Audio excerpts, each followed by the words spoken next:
അപ്പോൾ ഇന്ത്യ ഭയക്കേണ്ട ഒരു കൺട്രിയാണ് അമേരിക്ക. പക്ഷേ ആ ട്രംപിൻ്റെ മുഖത്ത് നോക്കി നിന്നിട്ട് നിങ്ങൾ പറയുന്ന നയങ്ങളിൽ ഞങ്ങൾക്ക് പറ്റില്ല എന്ന് പറയാനും ഞങ്ങളുടെ നിലപാടിലായിരിക്കും മുന്നോട്ട് പോകുന്നതെന്നും ഭാവിയിൽ നിങ്ങൾ ഉൾപ്പെടെയുള്ള ബാക്കി രാജ്യങ്ങൾ ഞങ്ങൾ ഡിപ്പെൻഡഡ് ആയിരിക്കുമെന്നും മുഖത്ത് നോക്കി പറഞ്ഞ ഏക പ്രധാനമന്ത്രി ഇന്ത്യക്കുള്ള ശരിക്കും പ്രധാനമന്ത്രി ഇത് പറഞ്ഞിട്ടുണ്ടെന്ന് ട്രംപ് പറഞ്ഞിട്ടുണ്ട്.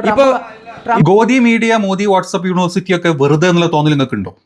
അതിന്റെ തോന്നൽ വെറുതെ കേട്ടോ നിങ്ങൾക്ക്. നമ്മുടെ നാട്ടിൽ എത്രത്തോളം വരൂല, അതങ്ങ് നോർത്ത് ഇന്ത്യയിലെ സംഖ്യകുഞ്ഞുങ്ങൾ മാത്രം ഫോളോ ചെയ്യുന്ന ഒരു സംഭവം എന്നുള്ളൊരു തോന്നൽ നമുക്കൊക്കെ ഉണ്ട്. പക്ഷെ വെറുതെ കേട്ടോ, നമ്മുടെ നാട്ടിലെ കലാലയങ്ങളിൽ ഇത് മാത്രം അരച്ചു കുടിച്ച് ജീവിച്ച്, അല്ലെങ്കിൽ അതാണ് വേൾഡ്, അതാണ് സത്യം, അതാണ് വിശ്വഗുരു എന്ന് ചിന്തിക്കുന്ന ആളുകൾ നമ്മുടെ നാട്ടിൽ ഒരു വലിയ കൂട്ടരുണ്ട്.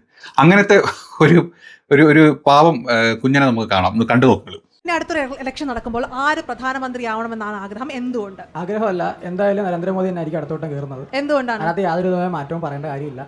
കാരണം എന്ന് വെച്ച് കഴിഞ്ഞാൽ ഇപ്പോൾ ആദ്യം, അതായത് വേൾഡിൽ ആദ്യം ഡെവലപ്ഡ് ആയ കൺട്രി എന്നുള്ള രീതി, അല്ലെങ്കിൽ ആദ്യം ഡെവലപ്ഡ് ആയ ഒരു കൂട്ടം കൺട്രികളെന്ന രീതിയിലുള്ളതാണ് അമേരിക്ക ബാക്കി അണ്ടർ ഡെവലപ്ഡ് ആയിട്ടുള്ള കൺട്രീസിന് മുകളിലല്ല ഒരുപാട് നയങ്ങൾ ചുമത്തിയിട്ടുണ്ട്. ഇപ്പോഴത് കണ്ടിന്യൂ ചെയ്യുന്നുണ്ട്. അപ്പോൾ ബാക്കി രാജ്യങ്ങൾ ഇന്ത്യ ഉൾപ്പെടെ ആ നയങ്ങളിലുള്ളിൽ വരുന്നതാണ്. അപ്പോൾ ഇന്ത്യ ഭയക്കേണ്ട ഒരു കൺട്രിയാണ് അമേരിക്ക. പക്ഷേ ആ ട്രംപിൻ്റെ മുഖത്ത് നോക്കി നിന്നിട്ട് നിങ്ങൾ പറയുന്ന നയങ്ങളിൽ ഞങ്ങൾക്ക് പറ്റില്ല എന്ന് പറയാനും ഞങ്ങളുടെ നിലപാടിലായിരിക്കും മുന്നോട്ട് പോകുന്നതെന്നും ഭാവിയിൽ നിങ്ങൾ ഉൾപ്പെടെയുള്ള ബാക്കി രാജ്യങ്ങൾ ഞങ്ങൾ ഡിപ്പെൻഡഡ് ആയിരിക്കുമെന്നും മുഖത്ത് നോക്കി പറഞ്ഞ ഏക പ്രധാനമന്ത്രി ഇന്ത്യക്കുള്ള ശരിക്കും പ്രധാനമന്ത്രി ഇത് പറഞ്ഞിട്ടുണ്ടെന്ന് ട്രംപ് പറഞ്ഞിട്ടുണ്ട്. എങ്ങനെയുണ്ട് ഇപ്പൊ കേട്ടില്ല നിങ്ങള്? ഇന്ത്യയുടെ പ്രധാനമന്ത്രി ട്രംപിന്റെ മുഖത്ത് നോക്കി പറഞ്ഞിട്ടുണ്ടോ അല്ലേ, ഭാവിയിൽ നിങ്ങൾ ഞങ്ങളുടെ പിന്നാലെ തന്നെ മാലാട്ടിട്ട് ഞങ്ങൾ ഇങ്ങനെ പോകുമ്പോൾ ഞങ്ങളുടെ പിന്നാലെ വരേണ്ടി വരും, ഞങ്ങൾ നിങ്ങളുടെയൊക്കെ മേലോട്ട് ചാടാൻ പോവാണ്, നിങ്ങളൊന്നൊന്നുമല്ല, ഞങ്ങൾ സംഭവമാണ്, ഞങ്ങൾ വിശ്വഗുരുവാണെന്നൊക്കെ മോദി ട്രംപിന്റെ മുഖത്ത് നോക്കി പറഞ്ഞിട്ടുണ്ടെന്ന്. ഈ ഒരു കോൺഫിഡൻസിന്റെ ചാൾസ് ശോഭരാജിൽ പോലും ഞാൻ കണ്ടിട്ടില്ല. എന്റെ പൊന്നു കുഞ്ഞാ, നീ എന്തൊക്കെയാ പറയുന്നത്? ഇപ്പൊ മനസ്സിലായില്ലേ നിങ്ങൾക്ക്? വാട്സ്ആപ്പ് യൂണിവേഴ്സിറ്റിന്റെ ഗുണം എന്താണ്? ഗുണം എന്ന് പറഞ്ഞാൽ ആ കൊണാണ് ഈ കാണിച്ചുകൊണ്ടിരിക്കുന്നത്. അപ്പോൾ ഇപ്പൊ നിങ്ങൾക്ക് ഐഡിയ കിട്ടില്ലേ? ട്രംപിനെ വരെ വിറപ്പിച്ച് മോദിന്റെ കാല് പിടിക്കാൻ വേണ്ടിയിട്ട് ഇങ്ങനെ നിൽക്കുന്ന ഒരു അവസ്ഥ മോദി മുഖത്ത് നോക്കി പറഞ്ഞിട്ടുണ്ടെന്നാ പറഞ്ഞത്. ഏതായാലും മോദി അറിഞ്ഞിട്ടില്ല, ട്രംപ് അറിഞ്ഞിട്ടില്ല, ഇന്ത്യക്കാർ അറിഞ്ഞിട്ടില്ല, ഈ പറഞ്ഞ അമേരിക്കക്കാർ അറിഞ്ഞിട്ടില്ല, പക്ഷേ സംഘികൾ അറിഞ്ഞിട്ടുണ്ട്. അതെവിടെ വന്നു? ഈ പറഞ്ഞ മോദി വാട്സ്ആപ്പ് യൂണിവേഴ്സിറ്റിയില്, ഗോദി മീഡിയയില്, ഇവിടെയൊക്കെയാണ് അത് വന്നത്. അതിന്റെ എഫക്റ്റാണ് ഈ എഫക്റ്റ് നമ്മളിപ്പോൾ കണ്ടത്. ഇനി അങ്ങനെ വന്നിട്ടുണ്ടോ എന്നുള്ള ചോദ്യം ഒന്നും കൂടെ സ്പഷ്ടമായിട്ട് ആ ആങ്കർ ചോദിക്കുന്നുണ്ട് കേട്ടോ. അപ്പം നമ്മുടെ കുഞ്ഞന്റെ റിപ്ലൈ നിങ്ങൾ കിട്ടും. ഇപ്പൊ റഷ്യയിൽ നിന്ന് എണ്ണ വാങ്ങിക്കുന്നതിന്റെ പേരിൽ ഇന്ത്യയുടെ തീരുവ 50% ഉയർത്തി. ഇതുവരെ അതിനെ എതിർത്ത് ഒരു ശക്തമായ ഒരു പ്രസ്താവന നരേന്ദ്രമോദിയുടെ ഭാഗത്തുനിന്ന് ഉണ്ടായിട്ടില്ല. അതുപോലെ ഇന്ത്യയും പാകിസ്ഥാനും തമ്മിലുള്ള യുദ്ധം, ഓപ്പറേഷൻ സിന്ദൂർ ഇന്ത്യ പ്രയോഗിച്ചു. അപ്പോൾ ഇതിനിടയിൽ മധ്യസ്ഥത വഹിച്ചത് ഞങ്ങളാണ്. ട്രംപ് ഒരു 50 വട്ടം പറഞ്ഞു. ഒരു ഒറ്റ തവണ പോലും പ്രധാനമന്ത്രി നരേന്ദ്രമോദിയെ എതിർത്ത് പറഞ്ഞിട്ടില്ല. പിന്നെ എവിടെയാണ് പ്രധാനമന്ത്രി ട്രംപിനെ ശക്തമായിട്ട് എതിർക്കുന്നത്? എപ്പോഴും പറയാറുണ്ട് മൈ ഫ്രണ്ട്, അതല്ലേ ഉള്ളൂ. പക്ഷേ ട്രംപ് പറഞ്ഞിട്ടുണ്ട് വേൾഡ്സ് ബെസ്റ്റ് നെഗോഷിയേറ്റർ ആണ് മോദി എന്നും ട്രംപ് പറഞ്ഞിട്ടുണ്ട്. അതായത് ട്രംപ് ഇതുവരെ ജീവിതത്തിൽ ഒരുപാട് സംസാരിച്ചിട്ടുണ്ട്, പല ലീഡേഴ്സിനോട് സംസാരിച്ചിട്ടുണ്ട്. പക്ഷേ അതിലൊന്നും കണ്ടിട്ടില്ലാത്ത ഭയങ്കരമായ ക്വാളിറ്റി മോദിയിൽ കണ്ടിട്ടുണ്ടെന്ന്. ശരി, അപ്പൊ അതാണ് മോദിയിൽ കണ്ട ക്വാളിറ്റി, അതാണ് ട്രംപ് പറഞ്ഞത്. എന്റെ പൊന്നുമോനെ, ട്രംപ് പറഞ്ഞ എന്തൊക്കെയായിരുന്നു? യുദ്ധം നിർത്തിയെന്നില്ലേ? ട്രംപ് അത് മാറ്റി പറഞ്ഞോ? ഇല്ല. ഇന്ത്യ അത് മാറ്റി പറഞ്ഞോ? അതുമില്ല. മോദി ഇതുവരെ ട്രംപിന്റെ കോൾ എടുത്തിട്ടില്ല.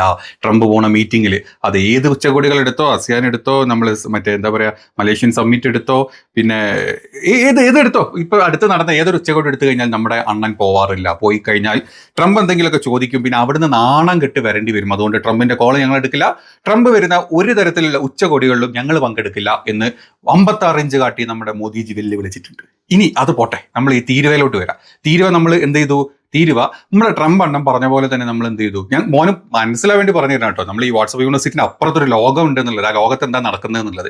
നമ്മൾ അമേരിക്കൻ്റെ തീരുവ എല്ലാം കൂടെ തലയിൽ കയറ്റി വെച്ചിട്ട് നമ്മുടെ ഇവിടുന്ന് അങ്ങോട്ടുള്ള എല്ലാ തരത്തിലുള്ള എക്സ്പോർട്ടിങ് നമ്മൾ സ്റ്റോപ്പ് ചെയ്യേണ്ടി വന്നു. നമ്മൾ ഗാർമെന്റ്സ് സ്റ്റോപ്പ് ചെയ്തു, നമ്മൾ ജ്വൽസ് സ്റ്റോപ്പ് ചെയ്തു, സീ ഫുഡ്സ് സ്റ്റോപ്പ് ചെയ്തു, ഈ പറഞ്ഞ സാധനങ്ങളൊക്കെ സ്റ്റോപ്പ് ചെയ്തു. മരുന്നിന്റെ ഒരു വലിയ വിഭാഗം മരുന്നിന്റെ എക്സ്പോർട്ടിങ് നമ്മൾ സ്റ്റോപ്പ് ചെയ്തു. ഇതെല്ലാം കൂടെ സ്റ്റോപ്പ് ചെയ്തപ്പം ഈ പറഞ്ഞ 56 ഇഞ്ച് മോന്റെ വിശ്വഗുരു കാല് പിടിച്ചു. എന്നെ ഒന്നും ചെയ്യരുത്, ഞാൻ 56 ഇഞ്ച് കാണിച്ച് ഞാൻ നിന്റെ കാല് പിടിച്ച് മാപ്പ് പറയാൻ പോവാണ്, പ്ലീസ് ഞാൻ റഷ്യൻ എണ്ണ വാങ്ങുന്നത് നിർത്തിക്കോളാം. ഈ കഴിഞ്ഞ ആഴ്ചയോടുകൂടി നമ്മൾ റഷ്യൻ എണ്ണ വാങ്ങുന്നതിന്റെ 60-70% നമ്മൾ സ്റ്റോപ്പ് ചെയ്തു. നമ്മൾ ഇനി അമേരിക്കയുടെ എണ്ണ വാങ്ങാൻ പോവാണ്. ഈ നവംബർ എൻഡോടുകൂടി കംപ്ലീറ്റ് നമ്മൾ റഷ്യന്റെ എണ്ണ വാങ്ങുന്നത് സ്റ്റോപ്പ് ചെയ്തു. അതുകൊണ്ട് പ്ലീസ് എനിക്ക് ഒരളവ്, ഈ നമ്മുടെ സലീം കുമാർ പറഞ്ഞ പോലെ ഒരു കയ്യബദ്ധം നട്ടിക്കരുത്. പക്ഷെ അത് നമ്മുടെ വാട്സ്ആപ്പ് യൂണിവേഴ്സിറ്റിയിലോട്ട് ഇടാൻ വിട്ടുപോയിട്ടുണ്ട്. ആരെങ്കിലുമൊക്കെ അറിയുന്നവരുണ്ടെങ്കിൽ ഈ പറഞ്ഞ വാട്സ്ആപ്പ് യൂണിവേഴ്സിറ്റികൾക്കും ഗോദി മീഡിയകൾക്കും അതൊന്ന് പുഷ് ചെയ്ത് കൊടുക്കണം. കാരണം അത് കണ്ട് ജീവിച്ച് വളരുന്ന ഇവനെ പോലത്തെ ഒരുപാട് കുഞ്ഞന്മാരെ നമ്മുടെ നാട്ടിലുണ്ട്. അപ്പൊ ആ കുഞ്ഞന്മാർക്ക് ലോകത്ത് നടക്കുന്ന അറിയണ്ടേ? ഈ വാട്സപ്പിൽ ഈ രണഗീതം പാടി അല്ലെ ഗണഗീതം പാടി ഭാരതാംബരം സൂചിപ്പിച്ചാൽ മതിയോ? അതല്ലാണ്ട് വേറെ കാര്യങ്ങൾ ലോകത്ത് നടക്കുന്നില്ല, അതൊക്കെ കാണണ്ടേ? അപ്പം ഈ ന്യൂസും കാര്യങ്ങളൊക്കെ ഇട്ട് കൊടുക്കണം കേട്ടോ. അപ്പം അതുകൊണ്ട് വേറെ ഒന്നും വിചാരിക്കരുത്, മോനൊന്നും വിചാരിക്കണ്ട കേട്ടോ, അങ്ങനെയൊക്കെ നടക്കുന്നുണ്ട് രാജ്യത്ത്. എന്നാലും മോന്റെ കോൺഫിഡൻസ് ഇതുവരെ ചോർന്നിട്ടില്ല. ആ കോൺഫിഡൻസ് ലെവൽ കണ്ടു നോക്കുന്നത്. ഇങ്ങനെ ഒരു നെഗോസിയേഷൻ പവർ നരേന്ദ്രമോദിക്ക് ഉണ്ടെങ്കിൽ ലോകത്ത് അമേരിക്ക ഏറ്റവും കൂടുതൽ തീരുവ ചുമത്തിയിരിക്കുന്നത് ചൈനയ്ക്കെതിരെയാണ്, അത് 100% മുകളിലാണ്. രണ്ടാമത് ബ്രസീലിൽ ഇന്ത്യക്കെതിരെയാണ്. അപ്പോൾ ഈ ഒരു നെഗോസിയേഷൻ എന്തുകൊണ്ട് കുറച്ചെടുക്കാൻ നരേന്ദ്രമോദിക്ക് പറ്റുന്നില്ല? ഈ തീരുവ എന്തുകൊണ്ട് ഇല്ലാതാക്കാൻ പറ്റുന്നില്ല? സ്റ്റിൽ ഇന്ത്യ ഒരു ഡെവലപ്പിംഗ് കൺട്രിയാണ്. അതായത് പല രാജ്യങ്ങളുടെയും ഭാവിയിൽ നമ്മുടെ എക്കണോമി വളർന്നു വരുന്നുണ്ട്. അതിനെതിരെ ഒത്തിരി പരാമർശങ്ങളും കള്ളത്തരങ്ങളും പറയുന്നുണ്ട്. അതായത് ഏറ്റവും വലിയ എക്കണോമിയാണ്, വേൾഡ് 3 എക്കണോമി, എന്നിട്ട് ഇത്രയും പോവർട്ടി ആൾക്കാരുണ്ടെന്ന് പറയുന്നുണ്ട്. അത് കളവല്ല കുഞ്ഞ, അത് സത്യമാണ്. ഇന്ത്യ 4ാം സ്ഥാനത്ത് എത്തിയെങ്കിലും 140 കോടി ആളുകളുള്ള സ്ഥലത്ത് ഈ 4ാം സ്ഥാനത്ത് എത്തിയ ഇന്ത്യയുടെ ഈ പറഞ്ഞ 4 ട്രില്യൺ എന്താ പറയാ GDP എന്ന് പറഞ്ഞാൽ 140 കോടിക്ക് വീതിച്ച് വരുമ്പോഴേ, ഈ പെർക്കാപ്പിറ്റ GDP-യിലോട്ട് വരുമ്പോഴേ ഇന്ത്യ ഇപ്പോഴും മുഞ്ചിക്കൊണ്ടേ ഇരിക്കുന്നത്. അതൊന്നും പറഞ്ഞു തരൂല നിങ്ങൾക്ക് അല്ലേ? അതാണ്, മോൻ ഇപ്പോഴും പട്ടിണിയായിരിക്കും, മോന്റെ വീട്ടിൽ ഇപ്പോഴും പട്ടിണിയായിരിക്കും, മോന്റെ കുടുംബത്തിൽ ഇപ്പോഴും പട്ടിണിയായിരിക്കും, എങ്കിലും ഇന്ത്യ 4ാം സ്ഥാനത്ത് എത്തിയിട്ടുണ്ട് ഇവിടെ നമ്മളെ GDP അല്ലേ?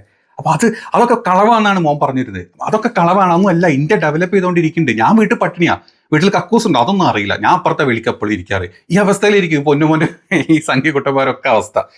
സംഖ്യകളും കുറ്റം പറയുന്നില്ല കേട്ടോ, ഇല്ല, പൈസ കൊണ്ടും അല്ലെങ്കിൽ ഈ ബിസിനസ് കൊണ്ടും എല്ലാം കൊണ്ടും ഈ ഹ്യൂമൻ ഡെവലപ്മെന്റ് ഒക്കെ നോക്കുമ്പോൾ ഇവന്മാർ ഭയങ്കര ബാക്കോട്ടാ.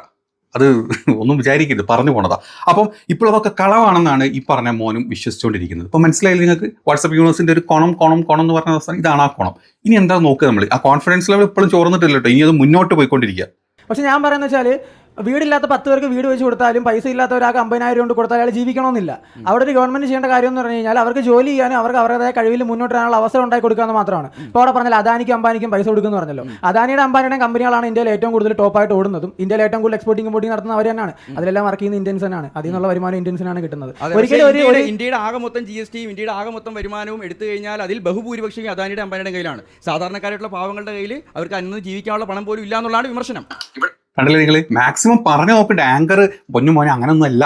അതായത് ഇന്ത്യയിൽ 2% പണക്കാരുടെ കയ്യിലാണ് ഇന്ത്യയുടെ GDP-യുടെ 50% ഉള്ളത് കേട്ടോ. അതായത് ഇന്ത്യയിലെ 2% പണക്കാർ, അദാനി അംബാനി ഉൾപ്പെടെയുള്ള ഹൈ എൻഡ് പണക്കാരുടെ കയ്യിലാണ് ഇന്ത്യയുടെ ഈ 4 ട്രില്യൺ GDP-യിൽ 2 ട്രില്യണും ഈ പറഞ്ഞ 2% ആൾക്കാരുടെ കയ്യിലാണ്. അവർ ജോലി കൊടുക്കുന്നുണ്ട്, കുറച്ച് പേരൊക്കെ അവിടെ വർക്ക് ചെയ്യുന്നുണ്ട്. ഈ 2% ആൾ കൊടുക്കുന്ന ജോലി എത്രയാണ്? 140 കോടിക്ക് എത്ര ജോലി കിട്ടും? അത് മോനറിയോ? അതിൻ്റെ ഒരു പെർസെൻറ്റേജ് എത്രത്തോളം ഉണ്ടെന്ന് അറിയോ? തൊഴിലില്ലായ്മ എത്രയെന്ന് അറിയോ? അതുകൊണ്ടാണ് നമ്മൾ ഇവിടുന്ന് അമേരിക്കയിലോട്ടും യൂറോപ്പിലോട്ടും അവിടേക്കും ഇങ്ങോട്ടൊക്കെ പോകേണ്ടി വരുന്നത്, മിഡിൽ ഈസ്റ്റിലൊക്കെ പോകേണ്ടി വരുന്നത്. അല്ലാതെ അദാനിൻ്റെ കമ്പനി ഉള്ളതുകൊണ്ട് അവിടെ ജോലി ചെയ്യുന്നുണ്ടോ അല്ല. അപ്പോൾ മോൻ്റെ ഒരു ഐഡിയയിൽ അദാനിയും അംബാനിയും ജോലി കൊടുക്കുന്നതുകൊണ്ട് ഇന്ത്യ ഡെവലപ്ഡ് ആയിക്കൊണ്ടിരിക്കുകയാണ് അല്ലേ? GDP-യുടെ 2.5 ട്രില്യൺ കയ്യിൽ വെച്ചിട്ട് അദാനിയും അംബാനിയും ജോലി കൊടുത്തിട്ട് ഇപ്പോഴും നമ്മളെ കേരളം അത് മാറ്റി നിർത്ത് മറ്റേത് സംസ്ഥാനങ്ങൾ എടുത്തു കഴിഞ്ഞാലും പ്രത്യേകിച്ച് സൗത്ത് ഇന്ത്യ അങ്ങ് മാറ്റി നിർത്തിക്കോ. കാരണം ഇപ്പോൾ ബാംഗ്ലൂർ ആണെങ്കിലും ഇപ്പോൾ ഹൈദരാബാദും അങ്ങനെ അതായത് സൗത്ത് ഇന്ത്യയിലോട്ട് വരുന്ന നല്ല നല്ല സിറ്റീസിലൊക്കെ അത്യാവശ്യം GDP-യും കാര്യങ്ങളൊക്കെ ഉണ്ട്. അതിൻ്റെ മേലോട്ട് മോൻ്റെ 56 ഇഞ്ചിൻ്റെ പാർട്ടി ഭരിക്കുന്ന എല്ലായിടത്തും പട്ടിനും പരിവട്ടും കഷ്ടപ്പാടുമാണ് മോനെ. അവിടെയൊക്കെയാണ് അംബാനിക്കും അദാനിക്കും ₹1 എന്താ പറയുക ഈ ലീസിന് കൊടുക്കുന്നതും അല്ലെങ്കിൽ അവരെ 4,500 കോടി നമ്മളൊക്കെ LIC-യിലിട്ട പൈസ എടുത്ത് കൊടുക്കുന്നതും അതല്ലാത്ത എല്ലാ വെട്ടിപ്പും തട്ടിപ്പും ഒക്കെ നടക്കുന്നത്. അതൊന്നും വാട്സ്ആപ്പ് യൂണിവേഴ്സിറ്റിയിൽ വരുന്നില്ല എന്നുള്ളതാണ് അതിൻ്റെ ഒരു സത്യം. ഇനിയും മോൻ്റെ കോൺഫിഡൻസ് ചോർന്നിട്ടില്ല, ചോരത്തുമില്ല.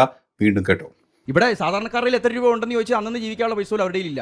ശരിക്കും ഇവരുടെ കയ്യിലേക്കും പണം എത്തിക്കേണ്ടേ, സാധാരണക്കാരിലേക്കും പണം എത്തിക്കേണ്ടേ? അതല്ലേ വികസനം? അപ്പോൾ അങ്ങനെയുള്ള വികസനത്തിന്റെ ഭാഗമായിട്ടാണ് നമ്മുടെ നാഷണൽ ഹൈവേ, ഓൾ ഇന്ത്യ ഓടുന്ന നാഷണൽ ഹൈവേ കൊണ്ടുവന്നത്. ബാക്കിയുള്ള സംസ്ഥാനങ്ങളിലെല്ലാം ഓൾ ഇന്ത്യ നാഷണൽ ഹൈവേ സത്യമാണ്, മോൻ പറഞ്ഞ കാര്യമാണ്. കഴിഞ്ഞ ദിവസം എൻ്റെ വീടിൻ്റെ അടുത്ത് കൂടെ നാഷണൽ ഹൈവേ കൂടെ ഒരു വലിയ വണ്ടിയിൽ അദാനി കൊടുത്തു വിട്ട പൈസ ഉണ്ട്. എല്ലായിടത്തും എല്ലാ സ്റ്റോപ്പിലും നിർത്തിയിട്ട് പാവപ്പെട്ടവർക്ക് കൊടുക്കണം എന്നാണ് അദാനി പറഞ്ഞത്. അങ്ങനെ ഡെവലപ്മെന്റ് അദാനി കണ്ടില്ല, അദാനിക്ക് പൈസ കിട്ടുന്ന വെറുതെ ആണോ? ഇതേപോലെ ഹൈവേ കൂടെ വണ്ടി ലോറി കണക്കിലാണ് പൈസ ഇറക്കിയിട്ട് പാവപ്പെട്ടവൻ്റെ കൈ അദാനി കൊണ്ട് കൊടുക്കുന്നത്. അത് സോറി മോനെ, ഞാൻ അത്ര ചിന്തിച്ചില്ല. മോൻ്റെ ആ ലെവലിലോട്ട് എൻ്റെ ഈ ചാണകബുദ്ധി വരാത്തത് കൊണ്ടാട്ടോ ഞാൻ അത്ര ചിന്തിക്കാൻ വിട്ടുപോയത്. ഇനി നോക്ക്, ഇനിയിപ്പം മോൻ പറഞ്ഞ ചില കാര്യങ്ങൾ ഉണ്ടാവാൻ ചാൻസ് ഉണ്ട്. അപ്പോൾ ഇത്രയും വലിയൊരു പോയിന്റ് ഇവിടെ പറഞ്ഞിട്ടുണ്ട്. പകുതിയിൽ കൂടുതൽ അതിന്റെ പണി തീർന്ന് അല്ലെങ്കിൽ പകുതിയോളം എത്തിയതിനു ശേഷം മാത്രമാണ് കേരളത്തിൽ സ്റ്റാർട്ട് ചെയ്തത്. അപ്പോൾ അതിൽ നിന്ന് പറയേണ്ട കാര്യം എന്ന് പറഞ്ഞാൽ കേരളത്തിലും തമിഴ്നാട്ടിലും സ്റ്റാർട്ട് ചെയ്തത്. അതിൽ നിന്ന് പറയേണ്ട കാര്യം വെച്ചാൽ കേരളത്തിലോ തമിഴ്നാട്ടിലോ ഉള്ള ഒരു ഇന്റേണൽ ഫോഴ്സ് ആണ് അതിനെ എതിർത്തുകൊണ്ടിരുന്നത് ഇത്രയും കാലം. കേരളത്തിന് കൃത്യമായിട്ട് പൈസ കൊടുക്കുന്നുണ്ടോ? കേരളത്തിന് കൃത്യമായിട്ട് കേന്ദ്രം പൈസ കൊടുക്കുന്നതിന്റെ കണക്കല്ല നല്ല അടിപൊളിയായിട്ട് കാണിക്കുന്നുണ്ട്. കേരളം വർഷങ്ങളായിട്ട് കേന്ദ്രത്തിൽ നിന്ന് മേടിക്കുന്ന കടങ്ങളുടെ കണക്ക്.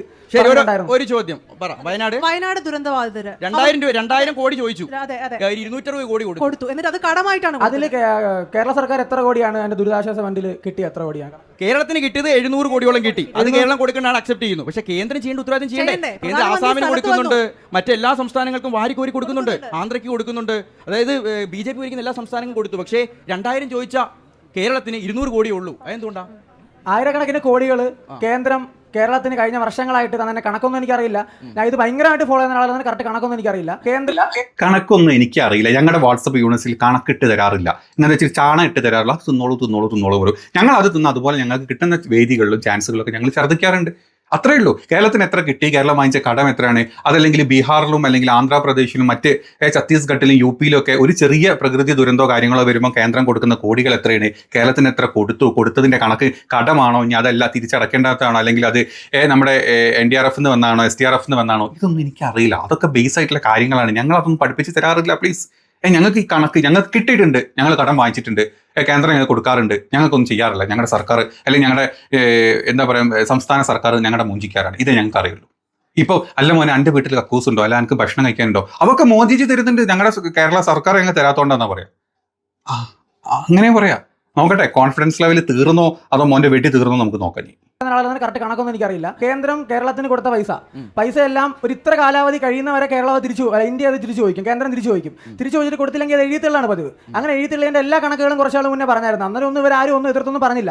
കിട്ടാത്തതിന്റെ കണക്ക് മാത്രമേ പറയുന്നുള്ളൂ. കിട്ടിയ തിരിച്ചു കൊടുത്തിട്ടില്ല. അല്ലെങ്കിൽ തന്നെ കേരളം ഇന്ത്യയുടെ ഒരു എന്താ പറയുക മൊത്തത്തിലുള്ള ഒരു എക്കണോമി അല്ലെങ്കിൽ മൊത്തത്തിലുള്ള വരുമാനം എന്നുള്ളതിനകത്ത് വാങ്ങിച്ചിട്ടുള്ളതല്ലാതെ കൊടുത്തിട്ടുള്ളത് വളരെ കുറച്ച് ചുരുക്കം മാത്രമാണ്. അപ്പോൾ ടൂറിസത്തിൽ തന്നെ ബാക്കിയുള്ള പല സംസ്ഥാനങ്ങളും അവരുടെ ഉള്ള ടൂറിസം സ്പേസുകളെല്ലാം നല്ല രീതിയിൽ യൂട്ടിലൈസ് ചെയ്തിട്ട് ഡെവലപ്മെന്റ്സ് ഉണ്ടെന്നുണ്ട്. ടൂറിസത്തിലുള്ള സപ്പോർട്ടായാലും കാര്യങ്ങളായാലും എല്ലാം ഇപ്പോൾ തമിഴ്നാട്ടിലായ പോലും പല സ്ഥലങ്ങളിലും അതിനുവേണ്ടി മാത്രം ഓടുന്ന ബസ് കാര്യങ്ങളുണ്ട്, എല്ലാ കാര്യങ്ങളും ഉണ്ട്. പക്ഷേ കേരളത്തിൽ ടൂറിസം പ്രൊമോട്ട് ചെയ്ത് ഞാൻ ഇതുവരെ കണ്ടിട്ടില്ല. ഉള്ള സ്ഥലങ്ങൾ നമ്മൾ പോയി കാണും, അന്നേരം അവർ അവിടെ ഒന്ന് സെറ്റ് ചെയ്യും. എന്നല്ലാതെ ഒരു സ്ഥലം സെറ്റ് ചെയ്ത് അതിൻ്റെ കാര്യങ്ങൾ പറഞ്ഞു കൊടുത്ത് അല്ലെങ്കിൽ അതിൻ്റെതായ രീതിയിൽ അവിടെ ആൾക്കാരെ കൊണ്ടുവന്നു കഴിഞ്ഞാൽ ഭയങ്കരമായിട്ട് അവിടെ മാറും. കണ്ടല്ലോ, ഇതാണ് മോൻ്റെ ഈ ടൂറിസമാണ്. നമ്മളൊന്നും പ്രൊമോട്ട് ചെയ്യുന്നില്ല ടൂറിസം. നമ്മൾ അങ്ങോട്ട് വന്നു ഉത്തരേന്ത്യയിലൊക്കെ നിങ്ങളിപ്പോൾ ഉത്തരേന്ത്യയിലേക്ക് ടൂറിസം പ്രൊമോട്ട് ചെയ്ത് വരുന്ന വിദേശികളെ ബലാത്സംഗം വരെ ചെയ്ത് വിടുന്നുണ്ട്. അത്രയും ഡെവലപ്മെന്റ് ആണ്. അതൊക്കെ നമ്മുടെ കേരളത്തിൽ നടക്കുമോ നിങ്ങൾ പറ. ഇല്ല, ഇവിടെ നടക്കുന്നില്ല. ഈ നോർത്ത് ഇന്ത്യയിലോട്ട് മറ്റേ UP-യിലോട്ടും ഹരിയാനയിലോട്ടും രാജസ്ഥാനിലോട്ടും ഗുജറാത്തിലോട്ടും ഒക്കെ വരുന്ന ടൂറിസ്റ്റ് ഉണ്ടല്ലോ, അവരിങ്ങനെ പുളകം കൊണ്ടിട്ട് 10 പോയിന്റ് ഇട്ടാ പോകുന്നത്. കാരണം എന്താണ്, വരുമ്പോൾ തീട്ടുള്ള റോഡ് അല്ലെങ്കിൽ വേസ്റ്റ് മാത്രം ഓടുന്ന തോടുകളും റോഡുകളും ഭക്ഷണമാണെങ്കിലും സേഫ്റ്റി ആണെങ്കിലും പൊളിയല്ലേ. അതിലൂടെ വെറുതെ നടന്നു കൊടുത്താൽ മതിയെന്ന് നിങ്ങളെ തുറച്ച് നോക്കിയിട്ടും അല്ലാതാക്കിയിട്ടും കൂടെ പിടിച്ച് ബലാത്സംഗം ചെയ്തൊക്കെ പൊളിച്ചുകൊണ്ടിരിക്കുക നമ്മുടെ ടൂറിസം അങ്ങ് നോർത്ത് ഇന്ത്യയിൽ. ഇവിടെ എന്തുകൊണ്ടൊന്നും നടക്കുന്നില്ല? ചെക്കൻ ചോദിച്ച കാര്യമല്ലേ? ഉത്തരം പറ. ഞാൻ കേൾക്കട്ടെ നിങ്ങൾ ഇനി എത്രത്തോളം അതിന് ഉത്തരം പറയുന്നുള്ളത്. പിന്നെ കേരളത്തിലാണെങ്കിൽ കേരളത്തിന്റെ ഹ്യൂമൻ ഡെവലപ്മെന്റ് വളരെ മോശമാണ്. ഇന്ത്യയിലെ ഫസ്റ്റാണെന്ന് പറഞ്ഞത്. എഡ്യൂക്കേഷനും നമ്മുടെ എന്താ പറയുക നമ്മുടെ ആരോഗ്യ ലെവലും നമ്മുടെ ഫിനാൻഷ്യൽ സെറ്റപ്പും നമ്മുടെ ജോലി എത്രത്തോളം ഉണ്ട് എന്നുള്ളതും നമ്മളെ സ്ത്രീകളുടെ സുരക്ഷയും സംരക്ഷണവും അത് കുറേ കാര്യങ്ങൾ നോക്കുമ്പോഴല്ലോ നമ്മുടെ കേരളം ഇന്ത്യയിലെ ഫസ്റ്റ് ആണോ അല്ലേ? ഇതുകൊണ്ടൊക്കെ കേരളം നന്നാവാത്തത്. ഉത്തരേന്ത്യ കണ്ട് പഠിക്കും, UP കണ്ട് പഠിക്കും, നമ്മുടെ ശ്രീലേഖ പറഞ്ഞ പോലെ UP കണ്ട് പഠിക്കും. അത് പഠിക്കാതെ നിങ്ങൾ ഇമാതിരി ഊളത്തരം പരിപാടിയാണ്. ഇതൊക്കെ ഞങ്ങളുടെ വാട്സപ്പ് യൂണിവേഴ്സിൽ അങ്ങ് പറഞ്ഞു തരുന്നത്. ഇനി അടുത്ത ഒരു ചോദ്യം കൂടെ ഉണ്ട്, അതുകൂടെ കേട്ടിട്ട് നമുക്ക് നിർത്തട്ടോ. ഓട്ചോരി ആരോപണത്തിൽ എന്താണ് പറയാനുള്ളത്? അതെന്താ സംഭവമെന്നോ? നരേന്ദ്രമോദി വീണ്ടും അധികാരത്തിൽ വരും, 4ാം തവണ നരേന്ദ്രമോദി അധികാരത്തിൽ വരുമെന്ന് പറയുന്ന ഒരാള് ഇതെന്താണ് നിങ്ങൾ അതിൽ അവർ പേര് പറഞ്ഞിട്ടുള്ള ഒരു ആള് മുന്നോട്ട് വന്നായിരുന്നു. അവർ പറഞ്ഞിരുന്നു ആദ്യം പുള്ളിയുടെ ഹോം ടൗണിൽ പുള്ളി വോട്ടർ സൈഡ് എടുത്തിരുന്നു. അത് കഴിഞ്ഞ് പുള്ളി വേറെ സ്ഥലത്ത് പോയി ജോലി ചെയ്തു, അവിടെ പുള്ളി വോട്ടർ സൈഡ് എടുത്തു. അപ്പോൾ പുള്ളി ഇത് ക്യാൻസൽ ചെയ്തിട്ടുണ്ടായിരുന്നു എന്ന് പറഞ്ഞിട്ടുണ്ട്. ഈ ക്യാൻസൽ ചെയ്തതിന്റെ കൂടെ കൂട്ടിയാണ് അവിടെ കാണിച്ചിട്ടുള്ളത്. പക്ഷേ ഒരു വോട്ടല്ല, ആ പുള്ളി അത് മുന്നോട്ട് വന്നിട്ടുണ്ട്. 1,280,000 വോട്ട്. മഹാദേവപുര കർണാടകയിലെ ഒരു മണ്ഡലമാണ്. അതില് ആ പുള്ളി മുന്നോട്ട് വന്നിട്ടുണ്ട്. അതുപോലെ മുന്നോട്ട് ഒരുപാട് പേരുണ്ട്. കണ്ടല്ലോ നിങ്ങൾ. അപ്പൊ വോട്ട് ചോദ്യം എന്താണെന്ന് എനിക്ക് വലിയ ഐഡിയ ഒന്നുമില്ല. ഇപ്പം ഇത് പറ്റുന്നത് പുതിയതായതുകൊണ്ട് ഇത് കുറച്ച് പഴയതാണെന്ന് എനിക്ക് തോന്നുന്നുണ്ട് വീഡിയോ. മഹാദേവപുരത്തിൽ 1,250,000 വോട്ടാണ് വന്നത്. അതിൽ ഒരാൾ മുന്നോട്ട് വന്നിട്ടുണ്ട്. പിന്നെ 1,249,000 ആൾക്കാരുടെ വോട്ടിനെ പറ്റി എനിക്ക് വലിയ ഐഡിയ ഒന്നുമില്ല. ഞാൻ ആരെങ്കിലുമൊക്കെ വരുമായിരിക്കും അന്ന് ചെക്കൻ പറഞ്ഞത്. അത് കഴിഞ്ഞിട്ട് ഇപ്പോൾ 2-3 മാസം കഴിഞ്ഞിപ്പം 25 ലക്ഷത്തിന്റെ ഒരു ചോരിയും കൂടെ നമ്മൾ പുറത്തോട്ട് വിട്ടിട്ടുണ്ട്. അതിൽ നിന്നും 3-4 പേരൊക്കെ പുറത്ത് വന്നിട്ടുണ്ട് കേട്ടോ. അത് തെറ്റാണ്. അതായത് വിദേശ വരിക നമ്മുടെ ബ്രസീലിൽ നമ്മളെ ഇറക്കിയ ചാച്ചീൻ്റെ ഫോട്ടോ വെച്ച 3 പേര് പുറത്തോട്ട് വന്നിട്ടുണ്ട്. അതുകൊണ്ട് അതും ഞങ്ങൾ ബാക്കിയുള്ള ഈ 25 ലക്ഷത്തിൽ നിന്ന് 90,997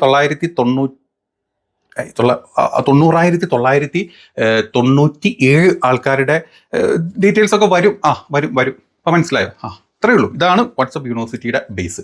ഇത് കണ്ട് അരച്ച് കടച്ച് കലക്കി കുടിച്ച് വരുന്ന ഇവനെ പോലത്തെ കുഞ്ഞന്മാരാണ് നമ്മുടെ നാടിൻ്റെ പുതുതലമുറയിലോട്ട് വരുന്ന ഒരു കൂട്ടട്ടോ. ഇതിന് മാറി നിൽക്കുന്ന നല്ല വിവരം ബോധമുള്ള ചെക്കന്മാരെ അപ്പുറത്തൂടെ വരുന്നുണ്ട്. ജൻസി, രാഹുൽ ഗാന്ധി പറഞ്ഞാൽ ജൻസിനോട് പറഞ്ഞാൽ നിങ്ങൾ കുറച്ച് ഇത് മാറ്റി നിർത്തി ലോകത്ത് എന്താണ് നടക്കുന്നത്, രാജ്യത്ത് എന്താണ് നടക്കുന്നത്, സംസ്ഥാനത്ത് എന്താ നടക്കുന്നത് എന്നുള്ളത് ഒന്ന് അറിഞ്ഞു വെക്കുന്നത് നല്ലതായിരിക്കുന്നത്. രാഹുൽ ഗാന്ധി പറഞ്ഞതിൻ്റെ അർത്ഥം നിങ്ങൾക്ക് മനസ്സിലായോ? ഇവനെ പോലത്തെ മണ്ടന്മാർ, ചാണക മണ്ടന്മാർ വളർന്നു വരാണ്ടിരിക്കാൻ വേണ്ടിയിട്ട്. അതുകൊണ്ട് നിങ്ങളും നിങ്ങളുടെ കൂട്ടത്തിൽ നിങ്ങളുടെ വിദ്യാലയങ്ങളിലോ അല്ലെങ്കിൽ നിങ്ങളുടെ സ്കൂളുകളിലോ നിങ്ങളുടെ കോളേജുകളിലോ നിങ്ങളുടെ വർക്കിംഗ് എന്താ പറയുക എൻവിറോൺമെൻറ്റിലൊക്കെ ഉള്ള ഇങ്ങനത്തെ ഐറ്റംസ് ഉണ്ടെങ്കിൽ പറഞ്ഞാൽ കോഴിക്ക് മല വന്നാലും സംഖ്യയ്ക്ക് ബോധം വരൂല എന്നാണ്. എങ്കിലും കുറച്ച് ചെറുപ്പത്തിലൊക്കെ പറഞ്ഞു കൊടുത്താൽ കുറച്ചൊക്കെ ഒരു ബുദ്ധി വരുമായിരിക്കും. മാക്സിമം ട്രൈ ചെയ്യും പ്ലീസ്. നമ്മൾ എന്തിനാ ഓൾറെഡി ഇന്ത്യ കുളം തോണ്ടി കിടക്കുക. ഞാൻ കുളം തോണ്ടി എല്ലാം കൂടെ തിരിച്ച് ആമ്പടം മറച്ച് വെച്ചിട്ട് നമ്മളെല്ലാം അതിന് മുങ്ങി ചാവണോ? അപ്പോൾ ആ ഒരു അവസ്ഥയിലോട്ട് എത്തിക്കാണ്ടിരിക്കാനുള്ള കാര്യങ്ങൾ പറ്റുന്നവർ മാക്സിമം ചെയ്യുക. അപ്പോൾ ഈ വീഡിയോ ഷെയർ ചെയ്ത് കൊടുത്തിട്ടോ അല്ലെങ്കിൽ ഇത് സംഖ്യകളെ കാണിച്ചു കൊടുത്തിട്ടോ അല്ലെങ്കിൽ നിങ്ങൾ കമൻറ്റ് ഇട്ടിട്ടോ ഷെയർ ചെയ്തിട്ടോ ലൈക്ക് ചെയ്തിട്ടോ ഒക്കെ ഉണ്ടെങ്കിൽ കുറേ കൂടെ ആൾക്കാരെടുത്ത് കുതിർത്തും. പ്ലീസ് ട്രൈ ചെയ്യും.